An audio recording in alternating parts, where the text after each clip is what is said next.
Yay Networks. To be honest, is this the pod going on? To be honest, sit down, we need to have a talk. Cornelius gonna make a point that the others don't. Them other shows sound the same, come escape the box. Expand your mind, dig into no controversial topics. He ain't scared to keep it real. Tune into this podcast, but don't be in your feelings. We gon' have a laugh, we gon' talk about some pain. Let's talk about the present situation of today. To be honest, is this the podcast? I need to tune in right now. Yo, what's up, y'all, man? This is your boy, Cornelius Lindsey, and I'm so excited right now for a whole new episode, man, of To Be Honest, y'all. We've been getting some honest conversations, and I got, man, one of my homies today. I mean, this got to be probably one of the most honest men I know. One of the most honest men I've ever met. This dude gonna always keep it real. He's gonna always keep it 100. He has an amazing, dope story that I definitely want you to talk about. Like we talked about, bro, it's all on the table. So, I mean, without further ado, man, I want to introduce to some and others, all of y'all who don't know, you need to know. This is my homie, the one and only pastor of the hood, Carl Day. Come on, Carl. What's up, bro? Yo, bro, man. Appreciate it. Hopefully, man, I can fulfill this introduction of yours, man. You know what I'm saying? You might have oversold me, man. You know what I mean? But yeah, man, I love you, man. I love what you're doing, and yo, man, it's just dope to be able to kick it with you and just talk how we talk. You know? Bro. So I know a little bit about your story. I know a little bit about where you come from. I know a little bit about, you know, where you've been, all that kind of stuff. I mean, the people don't know. And so first off, because I got things that I want to ask you, but before we even get into before we even get into like the meat and potatoes of the conversation, I want to know, like, could you kind of share some of your story? Hey, man. So I don't even know how much time we got. So, but at the same time, in a nutshell, man, you know, grew up in North Philly. Real father, was in and out of jail my whole life. No relationship with him. Living and running the streets, was growing up in my environment, became a product of my environment. You know, did everything from sold drugs to, you know, carried guns, shotguns, did everything. Been in jail, been locked up, you know what I mean, faced attempted murder charges, aggravated assault, armed robbery, was deemed to be, you know, a threat to my community, you know what I mean, menace to society. With that being said, man, I spent 13 months sitting down trying to fight, you know, inside the prison. The cases that I had was later acquitted of the attempted murder charge. Ended up having to be released on pretrial house arrest. You know what I'm saying? Still awaiting trial. So when people talk mass incarceration and the criminal justice system and how, you know, they keep us and hold us hostage, man, I've experienced that. So I lost almost 3 years of my life trying to just see the outcome of the case, and ended up having to plea out. I plead out because I took the time served in probation, and, you know, took the felonies on firsthand, and it was just through my reverend and people that was really reaching out and that poured into me before, you know, going inside, that just stayed with me, stuck with me, and told me, man, that God had to follow my life. That, you know, it was through my experiences inside, man, it's just building up young brothers and young men. I came to the realization of that call, man. So I just told the Lord, man, I would never look back. I'm going to hit the ground running and do what I had to do, you know, if I got the chance to. And, you know, once I came out of my circumstances, I just kept going. You know, the Lord was working and building up this ministry and this outreach that we were doing, and connecting people, reaching people, man, in those places that most people didn't want to go, and ended up taking a role on pastoral staff in North Jersey, planted a church up there, planted a church in Philadelphia. You know, rest is everything, you know, everywhere else that we're at, you know what I mean? But was a teen parent, you know what I'm saying? And I've been through the ring of life, man, you know, not an old man by any means, but, you know, just been through a lot, of the Lord has just been faithful. So probably the best way I can summarize a lot of it, you know, in a short period of time, man, but that's what it is. Yo, that's a lot to summarize in a short period of time. Real tough. Like you have a real, like, you know, in-depth story. And the biggest piece I guess a couple of things I want to pull out of that, but number one, you mentioned that you spent some time downtown. I mean, number one, it's not so much the question of what was that like, but then it is the mindset that you have coming out of that, trying to acclimate back into society, trying to acclimate back into the world. I mean, what was that like? What was that transition like? Like, what were you going through? Like, am I enough? Am I, you know, I'm a black man just coming out of jail. I'm like in your words, I'm a threat to society. What am I going to offer to society? Do I have anything to offer to society? Will these people believe any words I have to say? Will they even believe me? What was your mindset coming out of that? Man, that's a great question. So honestly, man, you know, it was the peace that I found inside. The more that I built with the Lord, it was the peace that I had inside that really built me to get back out here and just really know that, you know, God, I could really overcome whatever I have to overcome. It was a struggle, obviously, of course, because, you know, as I stated, man, I had my oldest son, man, fresh out of high school, and my second son, Todd, just a couple years after him. So, you know, coming back into society, knowing that I was a black man, knowing that, you know, I now have these violent felonies on my record. Man, it's like, it's one thing if you got felonies, but you got violent felonies. So, like, reform, there's a lot in place to really help people reform or allow them to get misdemeanors taken off their record. But violent felonies don't go nowhere. You know, that's like owing the IRS. You know, you file bankruptcy. They're like, no, you still owe us our money. You can get your car note off your credit. You can get your phone bill off your credit, but you still owe us no student loans. You know what I'm saying? Yeah. So with those violent felonies, man, they follow you everywhere. So it definitely was times where I said to myself, you know, God, you calling me to, you know, put a dent into a monopoly that many have made out of church. So, you know, how can I go ahead and see to it that, you know, my voice is being heard or the impact is being created? But to be honest with you, bro, like those almost 2 years that I had to sit on house arrest while still waiting for my day in court, Yeah. it really helped be my training ground. Even at times where I felt like, man, my frustration, sometimes I was more at peace when I was inside than when I was home on house, because it was like you have everything right in front of you, but you still can't leave. You can't go nowhere. You know what I'm saying? Mm-hmm. So it would almost like, it was like torture at times, because you're just like, yo, I'm so close to everything. I feel like I'm ready and I should be back out in society. I just want this to be over with. But the Lord was just showing me, man, that there was a lot more that he had to do within me and prepare me. So those struggles were needed, man. Sometimes, you know what I'm saying, that mental warfare that you had to go through, it was needed, because when you got back out to this real world, you realized how real everything was. So like through that, it was my faith that just kept me. You know what I mean? I realized what broke a lot of brothers. I didn't get back out and just say, you know what, I got to make up for this time, because that's what you do with it. It's like you can never make up for the time you missed, or you got to catch up with everybody else.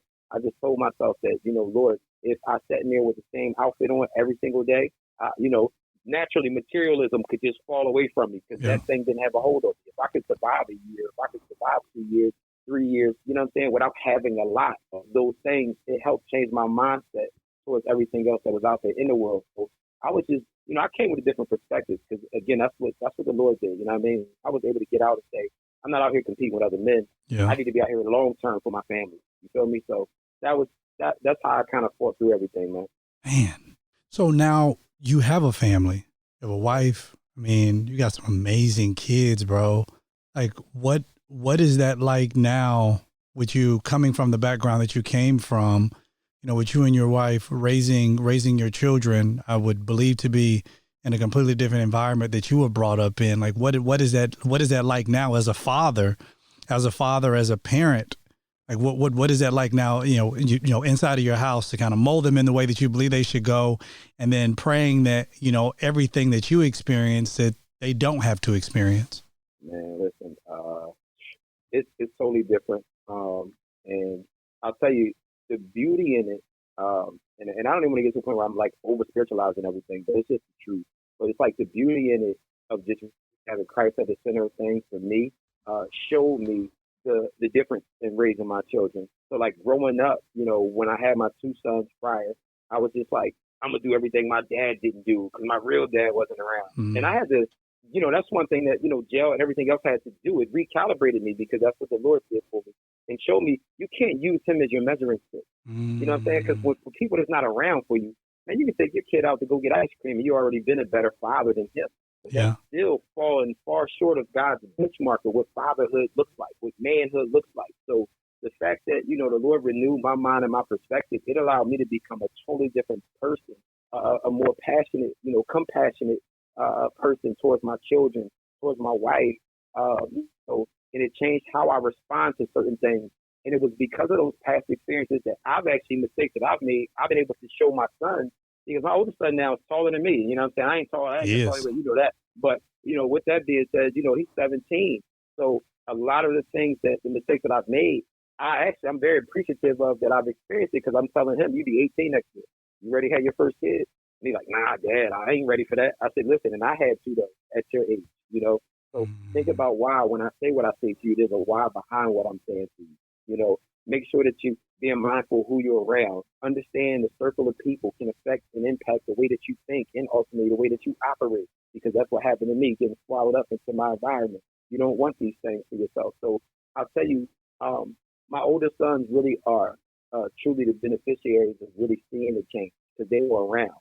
My oldest son, Junior, he remembers the visiting room and coming in there and going through that process. And my younger son, my second son, Todd, getting his diapers checked and everything else, because they make sure you ain't bringing up an incident.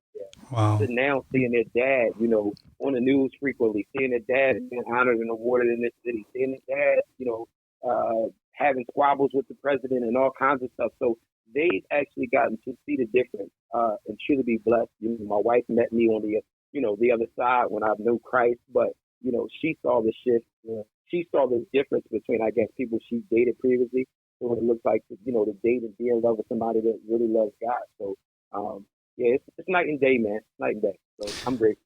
Yo, what's up, Cornelius? Hey, yo, man, Jared. Yo, y'all. Okay, so y'all already know. To be honest, we've been kicking it, y'all, for a little bit. But anyway, yo, we about to launch something that's really, really cool. It's gonna be the To Be Honest. This is the after party. You might want to consider. It's almost like everything that I cannot say on the show that I really, really want to say sometimes, because it's like that borderline stuff that you ain't supposed to be saying that. So yo, we're gonna do this. We're gonna do the To Be Honest after party. But y'all, here's the thing. Here's how you do it. You have to go and download Stereo, the app Stereo. Okay, so you go to stereo.com. You make sure you do that, and make sure that you follow us. This is Cornelius on Stereo, and Jared B. That's JARIDB. Boys and girls. You're not going to want to miss this. I promise you. You are not. So it's going to be acting a fool. I am the whole time. So we already did a show, and I want to be able to share that show with you all. But here's the thing, or part of that show at least. But here's the thing. We're going to be going live every Thursday at 9:00 p.m. Eastern time. 9:00 p.m. Eastern time. So here's the thing. When you come on, and when you sign up and when you follow us, here's the thing.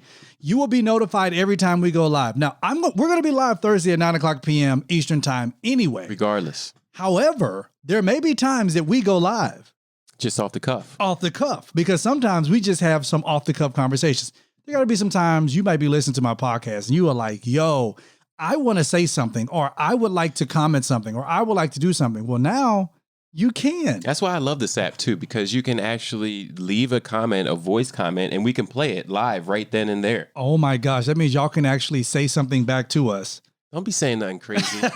Don't be saying nothing crazy. But they have the option to say anything they want to say. So this should be very interesting. So if you were ever listening to our podcast, To Be Honest, and you were screaming at it like, oh my God, I wish you would. This is your opportunity to do that. And we can interact with you right then and there. So it's really great. It's going to be really great, y'all. Again, every Thursday at 9:00 p.m. Eastern time. But go to Stereo right now. Make sure you download it. Make sure you follow us. This is Cornelius, and that is Jared B. This is Cornelius, Jared B. Follow us immediately, because we're going to be starting this week. It's Thursday. It's Thursday. 9:00. 9:00 p.m. Eastern time. All right, y'all. Yes, sir. Yes, we always do. Intro deuces. We out. Let me ask you this. Spending time downtown, because that adds a whole new layer. Your oldest son is like, coming in, seeing you in prison. And then you have your youngest son, diapers being checked. For you as a man, you being downtown, and then you even getting out, speak to me and speak to those other men that are listening, and even those women that are listening as well, who are probably like, for the man in their life who is probably struggling with this. Well, I know that, something I've struggled with as well. And I get to the question here. Speak to that that issue of identity. Like, what was that? What did you have a struggle of identity in saying, who am I? And, or, where did I come from? Like seriously, who am I? And then if that struggle of identity was, who am I? What was the journey that you went on to find Carl Day? That's good. Very good question. So it was during my time in there, I had to really ask myself, who was I? But I think the most important question is like, who do I really want to be? I love that. When we sit there and deal with that question of identity, it's more like, who do I really want to be? Because when I was in there, so Dig, when I was in there, I probably spent like last year with my reverend, just a little context of where he came and said this thing to me about God called me to do something with him. I thought dude was crazy because I used to sit all in his top because I was still in the streets and I was just like coming into the church and I'm hearing the word and I'm like, oh, this is cool. And it hit me a little bit. He says, man, God got this call in your life, man, to help young people out. And I was like laughing inside, like, yo, he's crazy. He ain't hear that from God. Like, I got drugs and a gun in the car. Like, I'm ready to go back and do what I'm doing. So, but he asked me to join this journey with him. So he started kind of planting those seeds. But it was like when I went inside, I told God, I said, listen, especially in Philly, because Philly's like high population of Muslims and Islam is heavy in Philadelphia. And that's like this thing they do. Dudes go into jail, man, they seek protection, so they turn Muslim. You know what I'm saying? They want to be protected. So they see the brothers in the jails. A lot of them are Muslim. They have this camaraderie. They stick together. So give it 2 weeks in, dude already got his kufi on. You know what I'm saying? Like, he been converted. He's in there. Identity problems, right? Now, for me, I told myself, I said, Lord, I was who I was out there. I'm not coming in here afraid of nothing. I'm not changing up on my face. I'm going to do what I need to do and stick with you. But I had to ask myself that question. It was two different people. On one side, guys respected me in the inside because they knew who I was, or at least who I was, portraying to be when I was outside of the street. So there was a level of honor and respect and people giving high reverence or regard to what I represented while I was out there. But inwardly, I knew at this point, because context, 2 separate cases. I had 2 separate violent cases over a month's time. And I bailed out when he said murder. I was out on bail for said murder the moment that I had caught this second case, where I was really more so confronting somebody about money owed that turned into a robbery charge. Now, with that being said, my bail then was made $500,000. So that's when I knew. I said, okay, God, I ain't going nowhere. So when I went in there, I'm like, okay, Lord, wow, people, and this is how I know where you know me from, because certain people call me certain things in the streets, and just people that may call me Carl. It's like, okay, yeah, you must have went to school with me, or you went to church or something with me. But so with that being said, I'm going in here, and it's like the 2 different personas, and it's like, there's this honor and reverence that's coming along with the negativity, but I know that there's this inward side of me that wants to change. So I had to ask myself while I was in there, okay, well, who do I want to be? Like, who do you want to become? So the more and more that I sat in there, the Lord dealt with me with that, showed me what was important, had to change my value system, and then also he had to show me, how much less of a man I really was while I was in jail. And the reason why I say this is because I think that we have this false sense and dichotomy of what we think manhood represents, and it's about us being in control. It's about us being forceful. It's about us being tough, right? But yet, when I'm inside jail, I'm a boy. I'm being told when I can go to bed. I'm being told how much time I can be on the phone. I'm being told this is what you have to eat and you don't have options.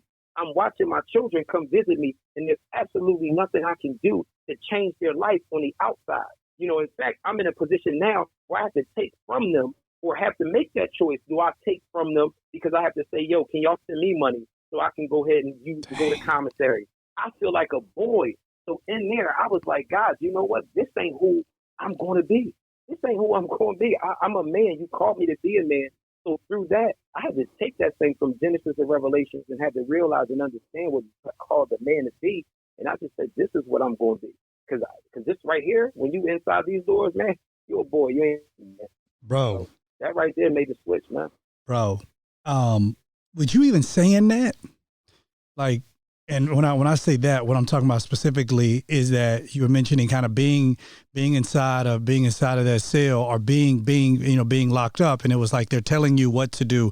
They're telling you only have one option. They're telling you all these things. I feel like a boy, and I feel like there are so many of us men who are living, and we're not even behind real iron bars, but yet we still feel the limitation. We still feel the limitation towards our identity that says, I cannot be anything more, that my past is so bad. My past is so troublesome. My past is, is criminal or is real bad. My past is this. And because of this, I feel like my options are now limited and I can't go anywhere else. And one thing I know that you do, if there's anybody I know that's a foot soldier, you're a foot soldier. You in the hood, that's something that you do. That's a passion that you have. I respect you for it. I mean, I don't know. I tell people all the time, I don't know if the hood would respect me. I don't got no kind of cred. I come from New Mississippi. I come from the country, baby. I ain't got no cred at all. But nonetheless, I know you're a foot soldier. So I say all that to say this. I know that you're very passionate about reaching the youth, reaching young men, really getting them to understand, really getting them to see, to break out of their own limitations. So now this is my question for you, Carl. When you're with these young men, or when you're with grown men, you're walking the street, you're talking to them. I see it all the time throughout your IG. I'm seeing it. I hear it in your messages that you preach. I hear it in your Wednesday night Bible studies. I'm hearing you as you express this importance of knowing who you are, especially knowing who you are in Jesus Christ, but knowing who you are, knowing whose you are, and breaking out of these limitations. What are you seeing in like what are you seeing in the community as it relates to people? Are people truly limited, and are their limitations, are they valid, or do they have a way of escape and they just don't want to get out? Good question, man. Two good questions. And I just want to correct you for a second. You got cred too. You got cred. Okay, well, I got cred then. You know why you got cred? Why? Because I'm your homie? And listen, because you're my homie, right? But also, dig this. This is something that you don't go ahead and publicize or put out there. But there's been numerous of times where you've seen initiatives or things that I'm doing in the hood, in the street, and you put your money where your mouth was. You put it behind that. And that's something that you even told me not to tell people, or not to go ahead and post. But guess what? I'm saying it now because I want to tell people. Tell people that, bro. That's between me and God and you. Yeah, but this about us being honest. So I'm just letting you know. I feel you. I appreciate that. Because if more people in the church thought like that, like, guess what? I may not be able to go there, but I can go ahead and support what's going down there. That adds your credibility. You know what I'm saying? You. So I respect you for that 1,000%. Now, to your question, in regards to, are the limitations real and are there excuses? I think it's a balance of both. I think that there are limitations in place systemically, through politics, through policies and everything else that really stack the odds against people. But I also think that, when we allow those limitations or physical limitations to go ahead and keep us from doing anything, I believe that, we allow laziness and hopelessness to go ahead and settle in. And that goes back to a lack of identity. Because if I really believe that, the world was created through this Christ, I can dominate the world because it was created through him.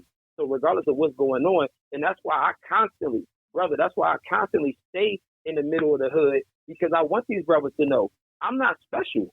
I just said, yes, I'm not special. Like, remember and recall things, man. I got epilepsy, so my memory, sometimes I lose sight of some things. So every time I'm back in the hood, sometimes these guys are bringing up stuff we did together that I totally forgot that we did. You know what I'm saying? But with that being said, the fact that they look at me and they see where I'm at, it tells them everything they need to know. Whether I got the district attorney or the police chief or whomever, or even the mayor on conference calls with some brothers that are from where I'm from, my purpose and mission is to show them there's no limit here. The city knows fully my history and everything, every commission, everything that I've city appointed role I have. They sit right there and they ask for your social. They ask you if there's anything that may bring shame to administration, and I clearly easily put in there, man. Listen, I'm a convicted felon in this city, and y'all got access to the background. So with that being said, that's why, man, I get out here, man, and I'm as zealous as I am, and I walk with people because I want them to understand that, guess what? The true motivation isn't in the stuff that we promote. And we've allowed rappers and other people to go ahead and keep our identity wrapped into the things that they purchase. So, yes, I have to show you that I just bought the new Rolls Royce. I got to show you this is a new watch. And we're using that as means of motivation, when the true motivation is no, remove the limitations off your mind. The same people that once deemed me to be a threat to society is now saying I'm a key asset to society and helping to change it. And it's right in front of you, and that's without no car, that's without nothing, but just the power of God, man. So, I do think that it's a balance of both. There are limitations that have historically, systemically been set in place And we know that. But our God, once you consistently read about who he is throughout history, he's always defeated the odds. He's crushed the odds. All he's asked us to do is really have a true measure of faith and understanding in who he is. And then when we understand who he is, we understand who we are in him. And that thing makes us dangerous. And I truly live life like that, bro. I get up, man, my last 10, 12 tweets, I just went off about, how I feel like they're trying to vilify the black police commissioner that we have in Philadelphia. And I said it clearly, listen, publicly, I'm standing with her. I don't care what anybody says. And there's nothing or anything anyone can do to cancel me. And I move that way because I'm truly sold in my identity and I know who I belong to. So you can't remove me. You can't stop me. You can't set me up. Like, that's just not happening. So I think when we finally embrace that or understand that, dude, we become dangerous. Oh, hold up. I'm about to go back to this right here. So you telling me, Carl, that your boldness comes because of your identity? Amen. Okay, expound on that, because you just said something at the very end. You just dropped a whole atomic bomb, bro. You made this statement, and I won't get it verbatim, but what you stated was, when we really know who we are, then they can't stop us. I think the word you used was dangerous. Like, we become dangerous. I mean, expound on that, bro. I mean, listen, I think there's no greater example than the Christ himself. The Christ himself knew who he was. So he came bringing forth this kingdom mentality, and he brought on his kingdom mindset, understanding what kingdom he came from, disrupted the government, disrupted the way of things, the way that things were continually operating in the ways that people were going about life. He stated things that, guess what, made people uncomfortable. He loved people radically. He loved on people boldly. He went into places where people would despise and be disgusted with others. This was the Christ that I saw. This was the boldness of him. And it all came from the security that he had in his identity. He knew who he was. He didn't have to flex. He could have sat there and burnt a lot of stuff down. He could have showed off. He could have went ahead and embarrassed some folks. But what did he continue to do? He continued to love. He continued to go ahead and operate and navigate through the mission because he was secure in his identity. He knew he was the Christ. He knew he was God incarnated in the flesh. There was nothing that nobody could have said or done to take that away from him. So this is why, he was bold enough to stay focused on the mission and the task ahead. And I just, every day, that to me, that's what Christ likeness looks like. You know what I'm saying? Like, who has he called me to be? Who am I in him? And guess what? Am I bold enough to have the same audacity and gall that he had to continue to still stay the course, regardless of how it made people feel? Folks wanted to kill him, man. Folks felt the way, That's just what it is. And one thing I'll applaud you for, and I'll give you your roses, right? I don't have none, but these like invisible roses I'm giving you. But you know what I'm saying? Listen, in spite of anything that people may have said, and you and your wife, you know what I'm saying? Listen, y'all been secure in your identity. And that's why, guess what, man? You remain dangerous to people. When people can't shake you, when people can't scare you, when people can't silence, people expect you to cower out when they feel like you lack a sense of identity. You feel me? They expect you to disappear. No, you become dangerous when you continue to stay locked in and keep doing what God calls you to do. Like, bro, it scares the hell out of people, literal hell out of people. Then they got to go find something else to do. Jesus. And this is why people don't play with me for long. This is why people don't play with me for long. I stand on it. You know what I'm saying? And I move how I move. They realize they got to go play somewhere else. Because I ain't going nowhere. Bruh. Hey, I know that personally about you. Like, I know that personally about you. I know the fight that you have in you. I know, I remember when I was in Philly, and you were gracious enough, man, to take me out to dinner. I remember just taking the walk with you from my hotel to the restaurant. I remember as we walked, I remember you were showing me like different spots and like different people, and this who this person was. I remember it was somebody who came up to you and was like, yeah, I know this person because just at this award that I was getting, or I'm doing something with these people, I'm doing something with this, I'm doing something with this. It really showed your connectivity with the community. It also showed just your heart for the people. And your heart for what you really been called to do, which I believe is all tied into that whole sense of, knowing who Carl is, having your identity, recognizing that knowing who I am makes me dangerous, and it makes me extremely lethal, that nobody else can change who I am. Now, doing all this stuff, you've been recognized. You've been recognized all throughout Philadelphia for your work. You've been recognized by the government. I mean, right now you sit on councils and committees. I mean, you're helping to push thought. You're helping to push action, legislation into power. You're doing the very things that that many people would think that they're doing. You're doing it, and you're a pastor. You pastor 2 campuses. I mean, you have your family. You have a lot of stuff going on. So let me ask you this question now, as I kind of segue to this to bring this to a close. How do you manage all of this? Because you got a lot of stuff going on, man. Like I look at your life just through IG, and I'm like, bruh, I'm tired already. So how do you manage all of this stuff, man? You got the identity piece over here. Bro, I have seen you go to war with somebody on Twitter, and the way you do it is graceful. Because I just know I'm like, look, if I was on the other side of that and I was going off with Carl, I'd probably just take my Twitter and throw it away. Because after a conversation with you, I'd be done. But you got that. You have family. You got a wife. Man, you got some amazing kids. Your daughter is absolutely beautiful. Thank God she don't take after you. You got the church. I mean, you got a lot of stuff going on, man. How do you balance all of that? Man, you know what's crazy? I tell people this all the time. Holy Spirit. Holy Spirit. Like, as much as I want to take credit for something, now, I will say I've learned over time, certain things, man, I had to say no to. One of the things also that I had to come to gripes with was like everything good ain't necessarily God. You know what I'm saying? So I had to go ahead and tell myself the things in which I know God has called me to. Anything else that I take on has to be within the scope or the parameters or the lens of where God called me to be. I can be everywhere. You know what I'm saying? Like, I mean, you and your wife do a phenomenal job of breaking down family life and ministry with that, and, the dynamic of marriage. I'm married. I got family. Guess what? I could do it, and it's good theoretically, but that ain't where I'm called. You know what I'm saying? So, I'm not the guy that's about to take that on just because I can do it.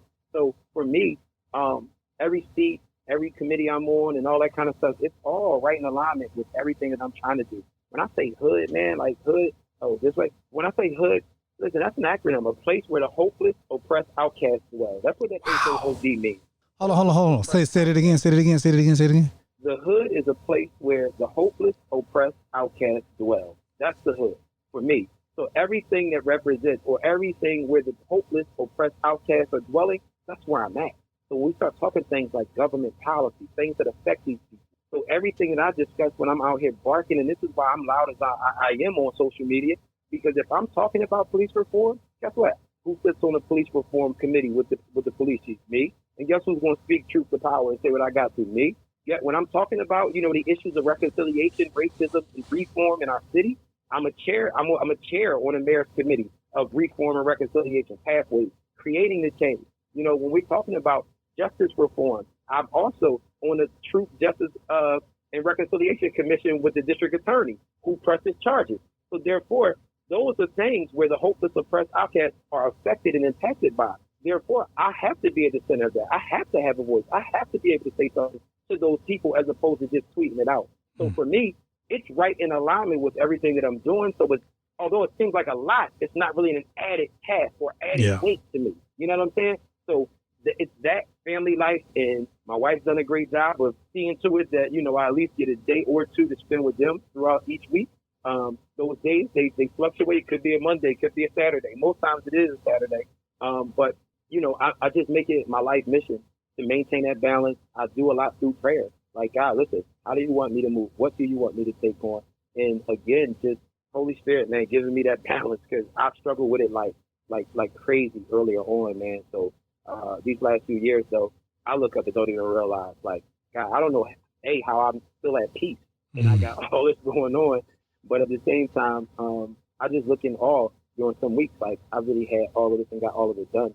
And honestly, man, my wife, her memory's just phenomenal, because she didn't even write this stuff down. I'll tell her about something, and a lot of times she reminds me. So you had 3 things that you said. You told me about this, told me about that. Then I'm scouring through emails trying to figure out what I said yes to. So, but that's the life, man. So, yeah, I just had to prioritize that, because at one point in my life, I told myself I can't be a hero in the community and not be a hero at home. And that's what God dealt with me with. And I really had to go ahead and I had to, say, this balance has to come here first. And, you know what I mean? And I had talked with you personally about stuff like this. You know what I mean? I know we had those talks. Safety, just not about me being out here in the streets, being in the community, and I just, reassure her. But I'll be honest too, another thing is, being where I've been, coming from what I've come from, I realized, and this is a level of boldness that she just can't sometimes relate to. And I'm okay with that. And I just had to explain to her where I come from. But man, I've been inside jail cells where we been on restricted movement. When I say restricted movement, 23 hours and 45 minutes out of the day, you could leave cells. You had 15 minutes to come out. You had one guard on the block, 96 inmates on the block. There's only one guard? Nah, that's a safety hazard for the guard. Because some other guard wanted to call out and be on vacation and, you know what I'm saying, taking Instagram pictures in Miami. And now 96 men, you get 7 men out at a time, you got 15 minutes to come out. And that's how they got to set the day. So for me, when I'm out here, I'm the guy to look at 24 hours. Like, I got a whole lot of time to do a whole lot. So how I deal with workload and how the average person deal with workload, you know, just like when people say they're bored, I tell my wife, you ain't bored. We got phones, we got books, we got everything. Like, I don't understand boredom for me. I can't be bored. I know what jail bored look like. You know what I'm saying? So even when I'm out here doing the work, it's like, man, I could have died doing the wrong stuff for years. I'd be dead if I get out here and be scared, you know what I'm saying, of any circumstance to really serve God. So that comes with identity and undeniable trust in his identity. Yeah. So, yeah. So that's how I don't know, man. I just balance it out. I just pray, get up, go. You know what I mean? Set the days up. And my wife, she's like she's the equalizer. She still sit there and say, listen, well, we need this day off tomorrow. And I'm just like, all right, cool. Bro, how can the people reach you? Oh, man. I'm Pastor Carl Day on everything. Instagram, Twitter. And I'm glad you set the tone and you let them know, man, my Twitter, you know what I'm saying? And, you know, I'm it's lit. And you'll come across some stuff, man, you know what I'm saying, that you make the difference. Man, that's the pastor, you know, yeah, it's me. But yeah, you can find me on there, man. And for clarification, when you came to Philly, we had dinner, man, at Applebee's. Great that we had. You know. Man, we go to Applebee's. Bro, I just want to take a second to appreciate you. I also want to say that I need for you to confirm right now, since not only are we also live for everybody, for the world to hear, and also recording this so people can see your face on video. I know last year, planned a whole trip to Montana. You said that you were going to go, and then I think maybe 2 weeks before, you backed out.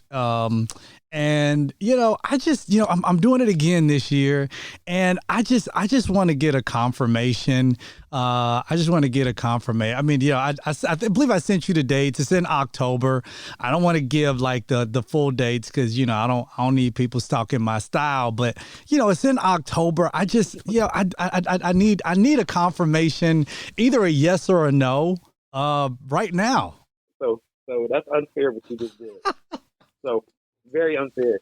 So definitely a yes. Hey, I was salty because, you know, I saw the time y'all had, man, and it was amazing. You know what I'm saying? And you know what I'm saying? So I'm definitely there. That's my word. I'm there.